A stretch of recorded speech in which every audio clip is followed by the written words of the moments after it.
fait toujours un peu chier quand je roule. Deuxième vidéo de la journée. Combien de fois j'ai entendu des femmes me dire où sont ces hommes quand elles regardaient des films d'avant, quand elles regardaient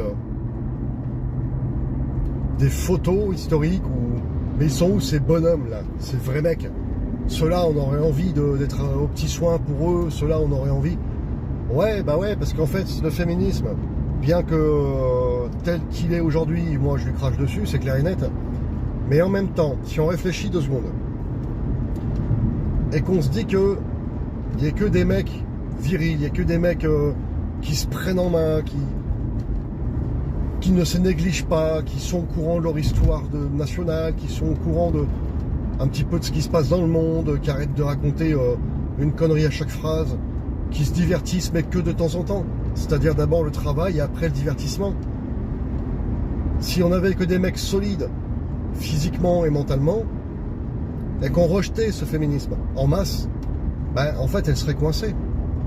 Elle serait obligée de, par la force des choses, par la force du nombre,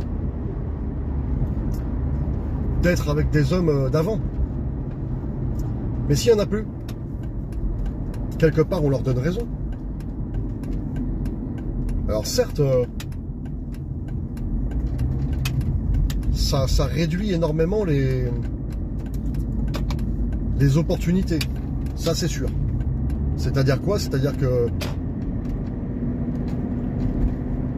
par exemple, il y a 5 ans, quand je suis arrivé dans la région, il y en avait beaucoup des petites jeunes et tout qui me tournaient autour. Et c'est vrai que, bon, déjà l'âge, hein, des petites jeunes, il n'y a rien dans la tête. Mais en plus, des femmes d'aujourd'hui, quoi. Donc c'est très compliqué. Donc j'ai pris quelque part la seule qui avait quelque chose dans la tête. Et c'est sûr que ça réduit les chances. Mais c'est pour ça que je disais, si non, ces femmes-là, elles me regardent, ou elles te regardent, et elles disent non, celui-là,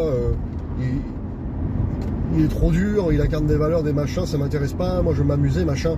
Mais si elles se retournent chez le voisin, et l'autre voisin, et l'autre voisin, et que tous les mecs sont comme ça, tous les mecs sont à minima cultivés, ils sont un minimum sportifs, ils respectent les traditions, ils respectent leur famille, leurs amis, ils sont courageux au travail, ils font le nécessaire. Bref, des hommes un tant soit peu intègres. Mais si elles se retrouvent qu'avec des mecs comme ça, elles n'auront pas le choix en fait de se mettre avec. Elles n'auront pas le choix de se plier au truc. La religion, c'est la même chose. Là, je vous dis une bêtise.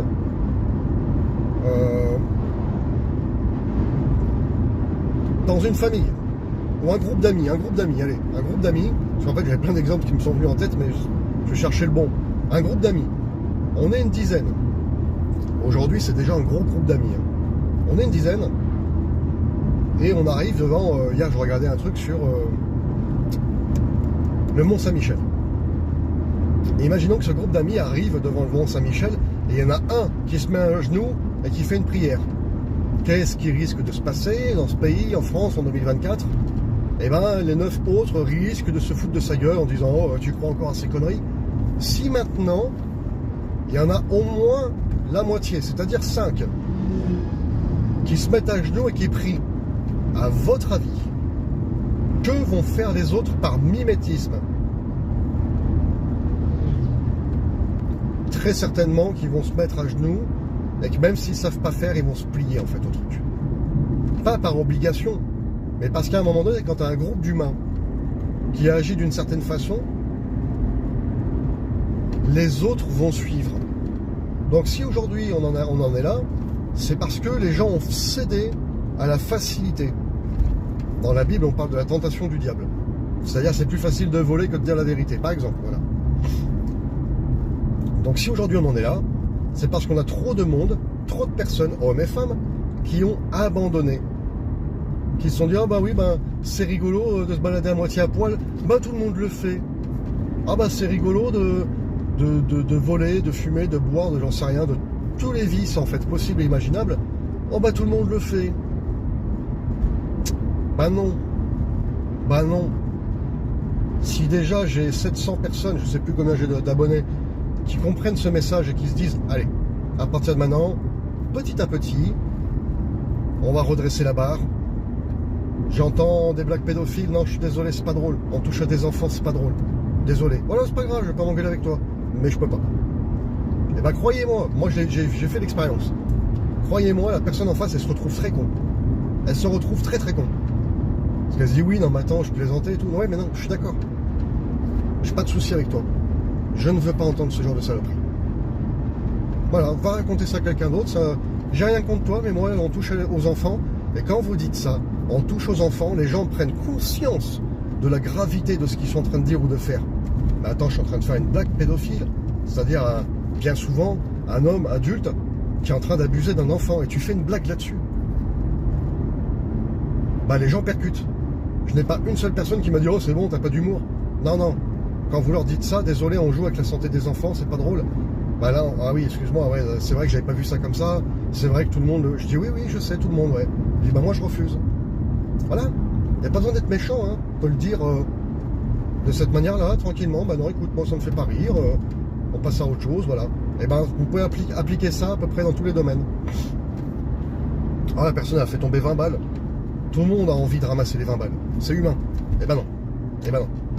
J'en ai besoin, t'en as besoin. Oui, bah non, bah non. Excusez-moi monsieur, excusez-moi madame, vous avez fait tomber 20 balles. Ok, voilà, c'est bon. Stop. Tu te sens mieux après. Ah, j'aurais pu prendre 20 balles. Oui, c'est vrai. T'as fait quelque chose de bien. Peut-être que c'était pour acheter du lait à ses enfants. Peut-être que c'était quelque chose de très important pour cette personne, ces 20 balles. Peut-être que si elle les avait vraiment perdues, qu'on lui avait piqué, peut-être qu'elle se retrouve dans la merde. Donc, essayer d'être une personne intègre, eh ben, on va ramener les choses en ordre. Petit à petit. Alors, évidemment, il y a un travail colossal. La plupart des gens, ils ont abandonné. On vit dans un pays où les gens se comportent de plus en plus comme des démons, bien sûr. Mais si chacun fait l'effort, non, désolé, ça ne m'amuse pas. Non, désolé, j'ai pas envie d'être comme ça. Non, désolé. Moi, concrètement, les gens, ils critiquent, je sais pas, le McDo, le machin. Ben, moi, j'aime ça, voilà. Maintenant, j'y limite. Et en plus, honnêtement, c'est de plus en plus dégueulasse. Hein.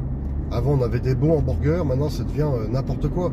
Moi, je suis pas radical dans ce sens-là. Radical à la racine, oui, mais je suis pas radical à tout rejeter. Je veux pas d'internet, je veux pas de télé. Non, non, j'en suis pas là, moi. Faut pas déconner. Hein. Mais juste milieu. Oui, j'ai la télé, je ne regarde pas les infos. Je ne regarde plus les chaînes nationales. Je m'instruis sur YouTube, je regarde des reportages. Hier, on savait pas quoi regarder. Émission politique, bah non, en plus pour une femme, c'est pas top. Bon, moi j'aime bien un peu tout, mais je dis bah tiens, regarde les trucs un peu de sorcellerie, un peu chelou, phénomène ésotérique, le Mont-Saint-Michel, tout ce qui a pu exister un petit peu en France. Oh bah ouais, allez, pourquoi pas, ça change les idées, on apprend des trucs. Et puis voilà, c'est cool. Il y a plein de choses à faire. Il y a plein de choses à voir. Mais surtout, refuser ce monde diabolique. Et comme je l'explique sur ma chaîne depuis 2017, les gens ils sont tellement ancrés dans ce monde diabolique bah, qu'ils ne voient plus les choses comme elles devraient être. C'est ça le problème. Il y a 50 ans, on t'aurait dit bah oui, ça se fait pas, ça se fait pas, ça se fait pas. Ça oui, ça non. Mais aujourd'hui, bah, les gens ils savent même plus. Habille-toi correctement. Ah bah on n'est plus au Moyen-Âge. Voilà. C'est tous des trucs qui sont rentrés dans le crâne. Et aujourd'hui, on a fait croire à une femme qu'être habillée comme une teupue, comme une professionnelle du sexe, eh ben c'est bien. C'est être libéré. On lui a fait croire ça. Et elle y croit. Dur comme fer. C'est terrible ce que je vais dire. C'est terrible ce que je vais dire là. Je commence à apprécier de voir des femmes voilées. Je me rends compte à quel point c'est terrible ce que je suis en train de dire. Je me rends compte que je suis en train d'apprécier de voir des femmes voilées. Parce qu'elles se respectent. Parce qu'elles respectent leur mari. Alors oui, c'est un extrême. Comment moi où j'ai grandi, dans ma culture, dans mes valeurs, normalement je n'accepte pas ça. Mais quand je vois une femme voilée, que je la croise, et quand on est un homme, il n'y a pas besoin d'avoir à moitié à poil. On devine les formes. Et c'est même meilleur parce que le fantasme il est encore plus grand. Et que la femme elle vous sourit juste pour dire bonjour, il n'y a rien de tordu. C'est beaucoup plus agréable qu'une femme qui est à moitié à poil et qui fait la gueule. Donc, il y a en grande partie aussi de la faute des hommes qui ont abandonné. Ne tombez pas dans ce piège. Ne tombez pas dans ce truc de dire, ah bah de toute façon on est obligé de se mettre à genoux parce que sinon on n'a pas de femme. Eh ben tant pis, honnêtement tant pis. Ça n'en vaut pas la peine. Une voiture qui me regardait, elle était dans une camionnette, donc plus haut. Elle me voyait parler à l'écran, elle devait se demander ce que je foutais. Cette vidéo pour dire que les hommes sont tout aussi responsables du féminisme que les femmes en fait. Alors oui, ça leur est tombé dessus comme ça, d'accord, mais ils n'auraient pas dû accepter. Ils n'auraient pas dû accepter. Ils n'auraient pas dû tomber dans le délire de « Ah bah t'es une femme, c'est normal que tu dois aller travailler, allez va bosser ». En fait, c'est criminel. Une femme n'a rien à foutre au travail, elle n'a pas envie d'aller travailler, de manière générale, je le rappelle. Maintenant, celles qui ont envie de faire des études, de travailler, de faire quelque chose, ouais, est-ce que tu trouves normal? Ça, c'était le job de l'homme, d'assurer sa famille. S'il n'avait pas travaillé à l'école, qu'il n'avait pas eu les moyens parce que ses parents venaient d'arriver, peu importe la situation, et que l'homme se retrouve à l'usine et qu'il travaille dur pour nourrir sa famille, qu'il est éreinté, que c'est un travail d'homme. Ça, normalement, c'est un truc de bonhomme. Tu serres les dents, tu vas bosser comme un chien et tu nourris ta famille. Vous trouvez ça normal d'envoyer des femmes bosser comme des chiens, pour pas dire chiennes, faire des heures, de rentrer, d'être éreinté, de machin? Mais non, ça c'est dégueulasse en fait. Ta femme elle veut bosser, bah au pire elle va bosser, voilà, secrétaire c'était le truc classique à l'époque. C'est quand même plus propre quoi d'être assis derrière un bureau. Pour une femme c'est plus gentleman. Eh ben non, on t'a fait croire qu'une femme à l'usine c'était propre, c'était une libération. Vous voyez, quand on arrive à retourner le cerveau des gens, on leur fait croire absolument n'importe quoi. On leur fait croire que Dieu c'est le diable et que le diable c'est le Dieu. C'est brillant, hein. Ces gens sont payés par nous pour nous retourner le cerveau. C'est magnifique. On les paye pour qu'ils nous détruisent. Aujourd'hui on en est là en fait, hein. On paye nos dirigeants pour qu'ils détruisent notre monde. Les musulmans, eux, ils savent très bien qu'envoyer leurs femmes à l'usine, c'est irrespectueux en fait. Alors certains n'ont pas le choix. Certains le font parce que voilà, ils n'ont pas le choix, ils ont peut-être envie d'y arriver, donc de salaire. Voilà, il n'y a pas de jugement dans ce que je suis en train de dire. Mais par contre, ils savent que c'est irrespectueux d'envoyer sa femme bosser comme un chien. Et plus ça va, ben, c'est pas que je préfère l'islam ou que je préfère les musulmans, c'est pas ça. C'est que notre monde à nous, il s'est tellement écroulé, ben, que celui qui est en train de le remplacer, finalement, ben, il est mieux en fait. Hein. Il est mieux que cette merde. Il n'est pas mieux que la France d'avant. Ça, il y a un fossé. Ce n'est pas comparable. La France d'avant, c'était le modèle du monde. Mais il n'existe plus. Il n'existe plus. Moi, quand je discute avec des Maghrébins qui me disent « Bah non, ma femme, on a fait en sorte qu'elle travaille dans un bureau, qu'elle... » Ben oui. Ça veut dire que tu respectes ta femme. La laisser partir à moitié à poil, fumer des clopes à longueur de journée et bosser à l'usine et rentrer, se mettre devant la télé-réalité, bah ça c'est criminel en fait.